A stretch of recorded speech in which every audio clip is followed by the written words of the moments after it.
Sallu kama ra'aitumuni usalli. Seperti kalian melihat aku salat. Dan semua dinukilkan oleh para sahabat.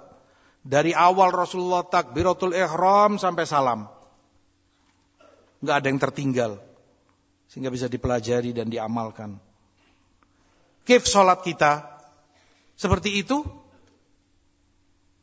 Rasulullah takbir, mengangkat kedua tangannya, kata para sahabat beliau menghadapkan telapak tangannya ke kiblat. Ada dua riwayat. Yang satu mengatakan itu sejajar dengan bahu beliau. Yang satu riwayat mengatakan sejajar dengan daun telinga beliau. Kalau misalnya kiblat sana, begini, Allahu Akbar, itu kalau daun telinga. Atau sejajar dengan bahu, Allahu Akbar. Ini telapak tangan menghadap ke kiblat. Allahu Akbar. Jujur, tanyakan pada diri kita, seperti itukah salat kita? Untuk diharapkan tanha anil fahsya wal munkar?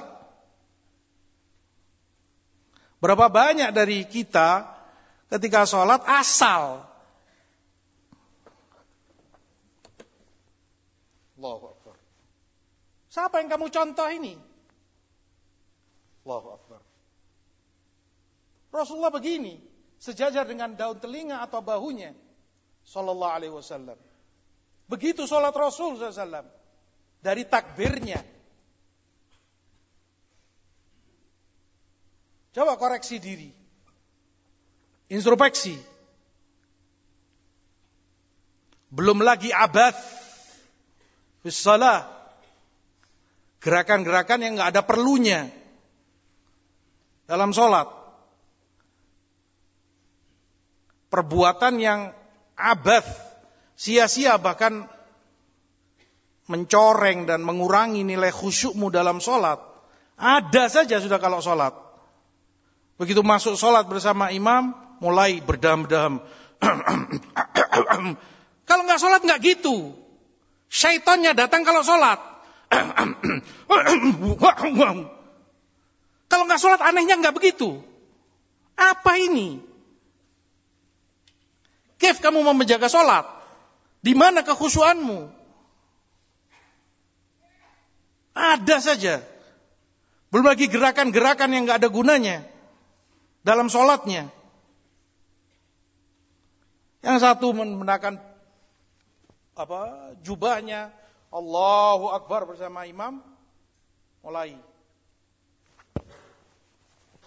Apa fungsinya ini?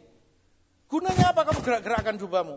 Atau sarungnya entah dibenarkan begini begitu. Gerakan-gerakan yang gak ada gunanya dalam sholatnya. Bagaimana kamu mau menjaga khusyuk?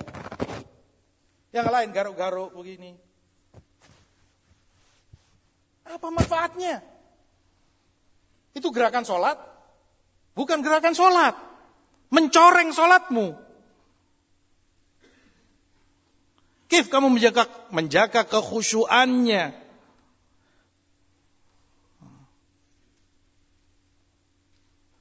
Tidak terganggu dengan yang lain-lainnya. Kalau kita melihat para a'immah, para ulama, seperti khayal membaca biografi mereka. Tapi begitulah mereka. Bukhari disebutkan saat sholat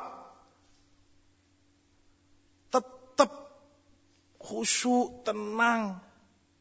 Dalam keadaan kakinya disengat oleh binatang sejenis kalajengking. Sakit. Berbisa. Baru beliau mengeluh atau ini setelah salam. Kayak khayal kita membacanya. Kalau dibandingkan dengan diri kita. Abu Zur'ah Ar-Razi sholat di masjidnya selama kurang lebih 20 tahun. Ditanya oleh orang yang baru masuk dari luar kota, dari luar daerah, masuk ke daerah itu, ke Roy, negeri beliau. Lalu tanya selesai sholat, wahai imam, apa hukumnya tulisan-tulisan di mihrab ini, di depan imam? Ada seperti kaligrafi atau ini. Begini, begitu. Ya mengurangi kekhusyuan sholat, Memangnya di mana kamu lihat, kamu baca? Loh, di depan antum berdiri sebagai imam, ada tulisan. Kata Abu Zur'ah, demi Allah aku 20 tahun sholat di sini, walau aku pernah melihat tulisan itu. Khusyuknya dalam sholatnya. Bukan itu yang dipandang, bukan itu yang jadi sorotan. Khusyuk dalam sholat. 20 tahun. Ini orang baru masuk sudah ngelihat. Matanya pertama ke tulisan itu. Bukan kepada Allah. Bedanya khusyuknya orang. Orang bisa berdiri berdampingan. Mepet. Bahu dengan bahunya, kakinya dengan kakinya. Tapi kekhusyukannya di antara keduanya berbeda seperti antara langit dan bumi. Kalbu. Perhatikan sholat. Pentingkan sholat. As-sholah, as-sholah. Kalau kita ingin baik hidup kita ingin baik ibadah kita yang lain, kita ingin baik akhlak kita, semangat belajar kita, kondisi kita, pentingkan sholat. Bacaanmu, benahi, tajwid, karena itu di dalam sholatmu. Utamanya bacaan Fatihah rukun di dalam sholat tiap rakaat. Harus benar bacaannya. Makhraj hurufnya, hukum-hukumnya. Itu sholatmu. Seperti Ibnu Mas'ud katakan, ingat-ingat selalu. Kalau kamu ingin senang berjumpa dengan Allah esok saat kamu telah mati. Dalam keadaan kamu muslim. Kamu diridhai Allah, jaga sholatmu. Seperti apa, sejauh mana kamu menjaga sholat ini? Kamu biarkan sepanjang tahun ini sekian lama, wala kamu membenahi bacaanmu. Sementara tiap hari kamu harus menegakkan sholat 5 waktu, 5 kali. Sampai sekarang belum ada saja yang belum sempurna dan tidak kurang tepat, kurang benar bacaannya. Di mana kamu mementingkannya? Kenapa kamu nggak mau belajar? Sejauh mana kamu mementingkan sholatmu? Ya akhi, mobil nggak dibiarkan kalau betul-betul berharga bagimu. Kamu tune up, kamu poles, kamu beginikan, kamu begitukan, karena berharga bagimu. Bagaimana sholatmu? Kamu jaga bacaannya, tajwidnya, khusyuknya, rukuknya, sujudnya. Kita banyak menghadapi masalah, kita banyak menghadapi problem, solusinya ada dalam syariat, sholat. Pentingkan sholat, benahi sholat, jaga sholat, sempurnakan sholat, seusai sholat, dan telah lalu kita sampaikan. Zikir, duduk di tempatmu, sabar, nggak sampai paling 5 menit. Istighfar, la ilaha illallah, subhanallah 33, alhamdulillah 33, Allahu akbar 33 kali, la ilaha illallah dan seterusnya, ayat kursi. Sempurnakan dengan rawatib, ba'diyah. Sebelum kamu melakukan yang lain-lainnya, bahkan sebelum kamu pindah dari tempatmu.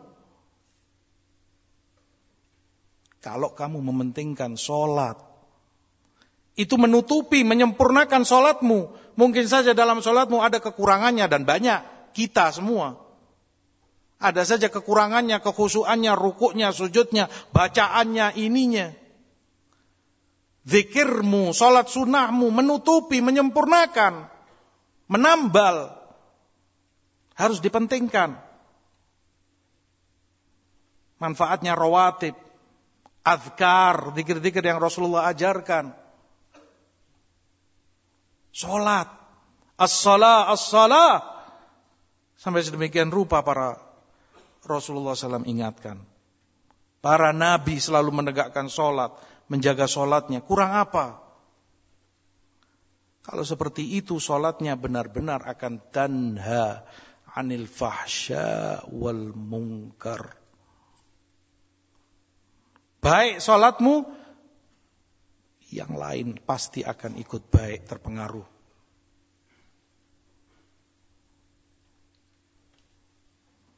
Jelek, rusak sholatmu, yang lain akan terpengaruh pula dampaknya, jadi rusak dan jelek.